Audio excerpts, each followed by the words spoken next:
এই জন্য মুসলিম ভাইরা যখন ইসরায়েলি ইহুদিরা সারা বিশ্ব ঘুরে বেড়াতো, তারা স্থান পাইতো না, কোনো জায়গার নির্ধারিত কোনো তাদের স্থান ছিল না।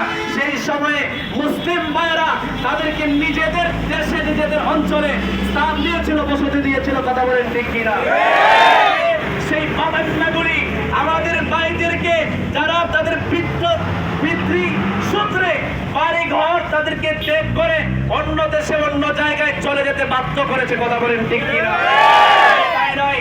আর আফসোসের বিষয় হচ্ছে ভাইরা, আমার মুসলিম ভাইদেরকে, মুসলিম বোনদেরকে তারা নিজেদের পিঠার মধ্যে থাকতে দিচ্ছে না।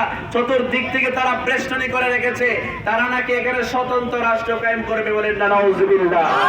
ইসরায়েলি বাহিনী যদি আমরা হাজার মাইল দূরে আছি তোমাদের কাছ থেকে, আজকে রতনপুর, সুন্দরপুর, এই পার্শ্ববর্তী মুসলমান কেরামদেরকে দিকে তোমরা তাকিয়ে দেখো, ইমানের চেতনা নিয়ে যদি তারা মাঠে নেমে যায়, পালানোর কোনো রাস্তা খুঁজে পাবে না। কথা বলেন ঠিক কিনা? যেই জাতির আল্লাহু আকবারের জড়িতে গর্ববিন্দির এত শক্তিশালী দলাল ভেঙে গিয়েছিল। কথা বলেন ঠিক কিনা? জাতি ওই জাতি, যেই জাতি 313 জনকে নিয়ে 1000-এর বিরুদ্ধে যুদ্ধ করেছে, সেই জাতি আমরা ঠিক কিনা বলেন? জাতি ওই জাতি, যেই জাতি 1000 সৈন্য নিয়ে 10,000-এর বিরুদ্ধে যুদ্ধ করেছে। কথা বলেন ঠিক কিনা? ইসরায়েলি, ইহুদি, খ্রিস্টান, নাস্তিকেরা তোমরা শুনে নাও, মুসলমান যদি একতাবদ্ধ হয়ে যায়, পালানোর রাস্তা তোমরা খুঁজে পাবে না, পাবে না, পাবে না। কথা বলেন ঠিক কিনা? আজকে আমরা ছোট ছোট গোত্রে বিভক্ত হওয়ার কারণে ইহুদি খ্রিস্টানরা আমাদের বিরুদ্ধে অত্যাচার চালাচ্ছে। ঠিক কিনা বলেন?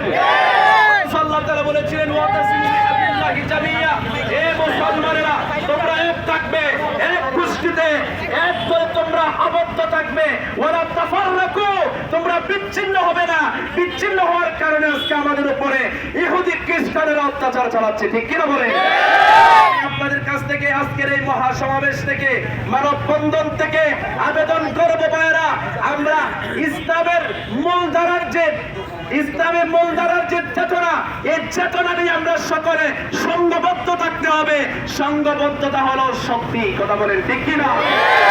উপরে তাওয়াক্কুল রেখে, ভরসা রেখে আমরা যদি সংঘবদ্ধ থাকতে পারি, একতাবদ্ধ থাকতে পারি, কোন ইহুদি, কোন মুশরিক, কোন জালেম, এদের কোন বাপেরও শক্তি নাই মুসলমানদেরকে পৃথিবী থেকে হটাবে। কথা বলেন ঠিক কিনা?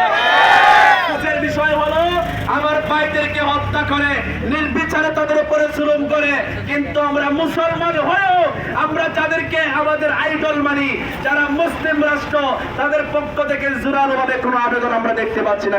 ঠিক কিনা বলেন? এটা আফসোসের বিষয়, এটা আফসোসের বিষয়। পৃথিবীর মধ্যে মুসলমানরা ঘুমিয়ে গেছে, এই জন্য কাফের মুশরিকরা আমাদের উপরে এতভাবে নির্যাতন করছে, জুলুম করছে। মুসলমান আমাদেরকে সজাগ দৃষ্টি রাখতে হবে। শুধু ফিলিস্তিন নয়, বিভিন্ন জায়গায় মুসলমানদেরকে তারা ধ্বংস করার জন্য, ঘরমুখী করে রাখার জন্য, ঘরবন্দি করে রাখার জন্য পায় তারা পাচ্ছে। আমরা সকলে সতর্ক থাকতে হবে। তাদের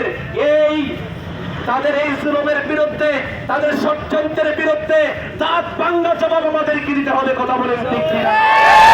তারা যেন আমাদের সকলকে, সকল নির্যাতিত ভাই বোনদেরকে আল্লাহ রাব্বুল আলামিন যেন দয়াল নবীজির সাদকায়, আহলে বায়াতের সাদকায় আল্লাহ তাআলা আমাদেরকে সাহায্য সহযোগিতা করেন। আমরা সকলে বলি আল্লাহুম্মা আমিন।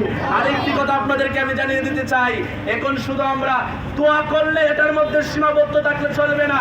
তাদের বিরুদ্ধে আমাদেরকে ঐক্যবদ্ধ হয়ে তাদের দাঁত ভাঙা জবাব দেওয়ার জন্য জিহাদি মনোভাব আমাদের মধ্যে আমরা লালন করতে হবে। ঠিক কিনা বলেন? দোয়ার মাধ্যমে ইসলাম শুধু প্রতিষ্ঠা হয় নাই, ইসলাম প্রয়োজন বোধে তরবারি চালাইতেও আল্লাহ তাআলা অনুমতি দিয়েছেন। কথা বলেন ঠিক কিনা?